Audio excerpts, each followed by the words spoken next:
ओम परम तत्वाय नारायणाय गुरुभ्यो नमः। भाइयों बहनों दोस्तों, छोटों को मेरा प्यार, बड़े बुजुर्गों को मेरा प्रणाम। आप सभी मेरे साथ बोलिए जय श्री राम। श्री राम जय राम, जय जय राम। श्री राम जय राम, जय जय राम। अगर जीव भव सागर पार करना चाहता है तो उसे प्रभु का नाम का सहारा लेना ही पड़ेगा। इस कलिकाल या इस कलयुग में हनुमान जी का सहारा जिसने भी ले लिया वह इस भव सागर को आराम से पार कर जाता है। जैसे हनुमान जी ने भगवान राम के सारे कष्ट को हर लिया था, वैसे प्रभु हमारे भी कष्टों को हर लेंगे, लेकिन वो तभी जब हम प्रभु पर अपनी भक्ति, विश्वास और समर्पण से प्रभु का नाम जपेंगे। अंजनी पुत्र, आप सभी मेरे साथ बोलिए अंजनी पुत्र की जय हो, केसरी नंदन की जय हो, रामदूत की जय हो, बजरंग बली की जय हो। आज ये दास जो आपको अनुभव जो बताने जा रहा है वो आज के युवा पीढ़ी की है। आज की युवा पीढ़ी बहुत कुछ करना चाहती है, वो कम समय में बहुत जल्दी तरक्की करना चाहती है, तो वो यह नहीं देखती कि क्या सही है क्या गलत है, लेकिन वो करना चाहती है। तो इस पूरी घटना को जानने के लिए आपको आखिरी तक वीडियो देखना पड़ेगा। और अगर आप गर्व महसूस करते हैं हिंदू होने में तो कृपया जो लगन मैंने लगाई है तो कृपया करके मेरे वीडियो पवन पुत्र हनुमान को लाइक शेयर सब्सक्राइब जरूर करें, क्योंकि हम हिंदू कहीं भ्रमित तो नहीं हो रहे, कहीं हम खो तो नहीं रहे दूसरों की चर्चों में आके। तो हमें अपने धर्म पर पूरा विश्वास होना चाहिए। जो दास ये कार्य कर रहा है उसमें आप लोगों की बहुत सहायता की ज़रूरत है, तो कृपया इस दास के वीडियो को लाइक शेयर सब्सक्राइब जरूर करें और बेल आइकन को जरूर बजा दें, ताकि उसके नए से नए वीडियो का आपको नोटिफिकेशन मिलता रहे। और किसी के पास भी प्रभु को लेकर अनुभव हो तो कृपया मेरे साथ शेयर जरूर करें। आज की कहानी एक सोनम जी की है, जिनकी उम्र 23 वर्ष की है, जो हनुमान जी की भक्ति बहुत करती हैं अब, और हनुमान जी पर उनको अथाह विश्वास, श्रद्धा और भाव है उनको 2 महीने ही हुए थे कि उनके जीवन में एक चमत्कार हुआ और प्रभु के नाम पर उनको विश्वास हो गया कि प्रभु की शक्ति अथाह है।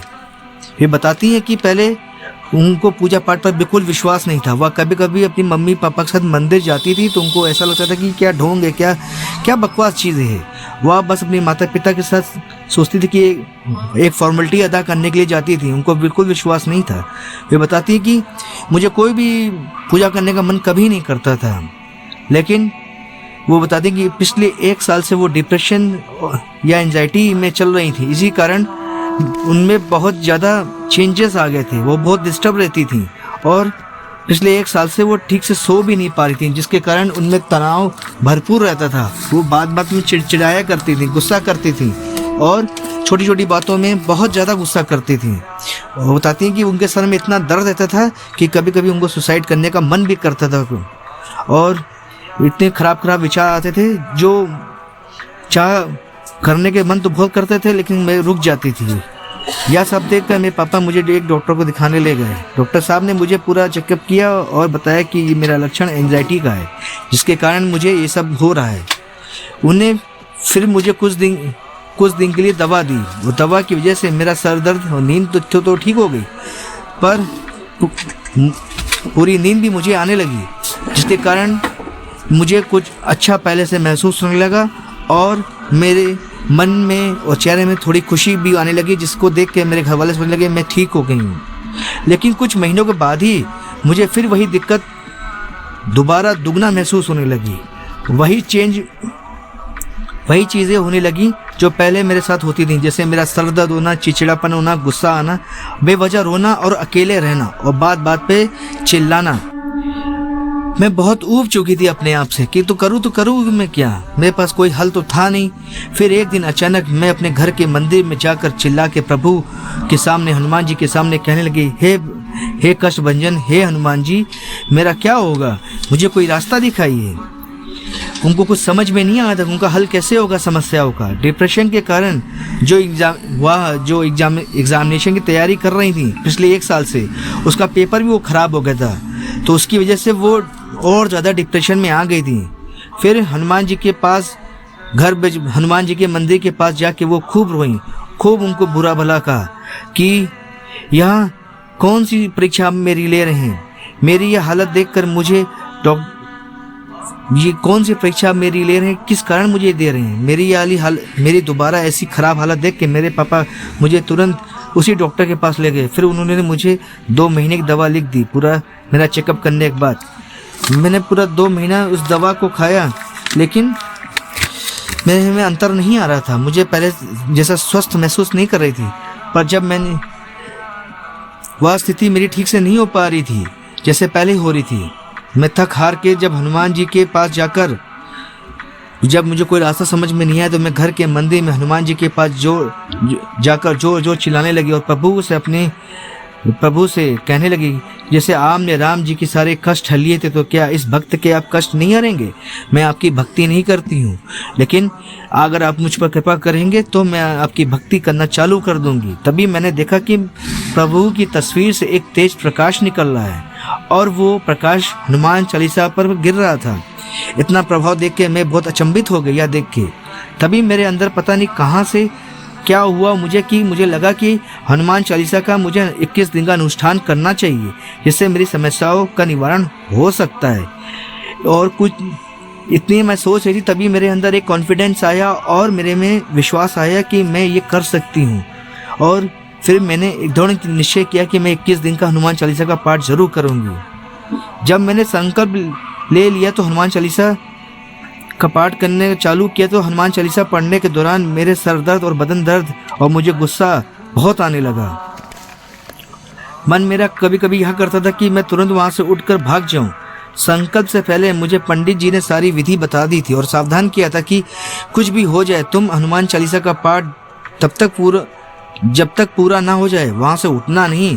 बस यही सोचकर मैं वहां से उठती नहीं थी और यह प्रक्रिया मेरी 3 से 4 दिन चलती रही कि मुझे बहुत गंदे विचार, बहुत गुस्सा आता था जब भी मैं चालीसा पढ़ती थी। फिर 5वें छठे दिन जब हुआ मुझे चालीसा पढ़ने के, तब मेरे अंदर एक आनंद की उमंग जाग उठी और दिन भर मैं खुश रहने लगी और मेरा वजन भी धीरे धीरे ठीक होने लगा, जो काफ़ी 1 साल से गिर रहा था। मेरा अनुष्ठान पूरा होने तक मैं पूर्णतः ठीक हो गई थी। मेरे अंदर जो कॉन्फिडेंस की कमी थी वो भरपूर आ गया था।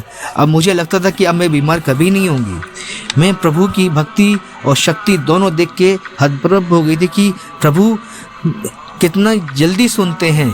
बस हमको प्रभु को पुकारना है, वो भी श्रद्धा, विश्वास और भाव से। प्रभु तो हमारे कष्ट हरने के लिए खड़े ही हैं, लेकिन हमको उनको पुकारना है, उनसे कहना है।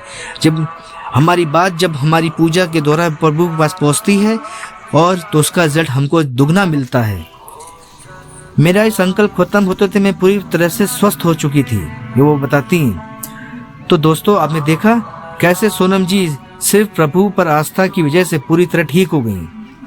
ऐसे हमको बस अपने प्रभु के प्रति समर्पण और भाव बनाए रखना है ताकि वो चीज़ ना बदले। हमारी जब आस्था और समर्पण बना रहेगा तो हमें बहुत जल्दी हमारी पूजा का लाभ भी मिलेगा।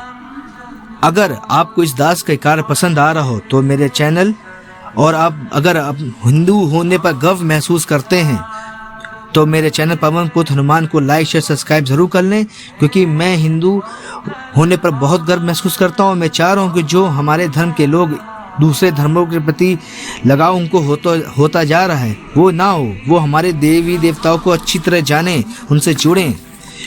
तो और इसलिए मेरे चैनल पवन पुत्र हनुमान को लाइक, शेयर, सब्सक्राइब जरूर करें और बेल आइकन को जरूर बजा दें ताकि उनको नई से नई वीडियो का नोटिफिकेशन मिलता रहे। और जिसके पास भी कोई अनुभव हो भगवान को लेकर तो कृपया वह मेरे ईमेल आईडी में मुझसे शेयर कर सकता है अपने मोबाइल नंबर के साथ, ताकि मैं उस पर भी वीडियो बनाऊं और उन लोग को जागृत कर सकूं इस मुहिम में जोड़ने के लिए कि हम लोग अपने भगवान पर विश्वास करें। तो मेरे साथ सब लोग बोलिए, जय श्री राम, जय बजरंगबली, जय केसरी नंदन, भारत माता की जय। जय जय श्री राम। धन्यवाद।